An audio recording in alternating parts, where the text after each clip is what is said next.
Everyone, ఇక్కడ నేను సింపుల్గా కుక్కర్లో చేసుకునే మటన్ కర్రీ చూపిస్తున్నానండి. ముందుగా కుక్కర్ పెట్టుకొని ఆయిల్ వేసుకొని మసాలా దినుసులు వేసుకున్న తర్వాత ఒక ఆనియన్ పేస్ట్ చేసి వేసుకున్నాను. మగ్గిన వెంటనే అల్లం వెల్లుల్లి పేస్ట్ వేసాను. అది కూడా వేగిన వెంటనే నేను కడిగి పెట్టుకున్న మటన్ వేసేసాను. మటన్ వేసుకొని కలిపి సిమ్లో పెట్టుకొని మూత పెట్టుకోవాలి. తర్వాత పసుపు ఉప్పు వేసుకొని మళ్ళీ ఒకసారి కలిపేసుకొని సిమ్లో పెట్టుకొని మూత పెట్టుకుంటే మటన్లో నుంచి నీళ్ళు వస్తాయి.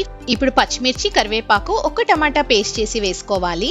మళ్ళీ సిమ్లో పెట్టుకొని మగ్గించుకున్న తర్వాత కారము ధనియాల పొడి గరం మసాలా వేసుకొని తగినంత నీళ్లు యాడ్ చేసుకొని కుక్కర్ మూత పెట్టేసుకొని ఒక 5 విజిల్స్ ఉడికించుకుంటే టేస్టీ మటన్ కర్రీ రెడీ అయిపోతుంది. రైస్లోకి బాగుంటుంది, చపాతీలోకి బాగుంటుంది, రోటీస్లో కూడా బాగుంటుంది. మీరు ఒకసారి ఇలా ట్రై చేయండి. వీడియో నచ్చితే లైక్ చేయండి. Thanks for watching. Bye bye.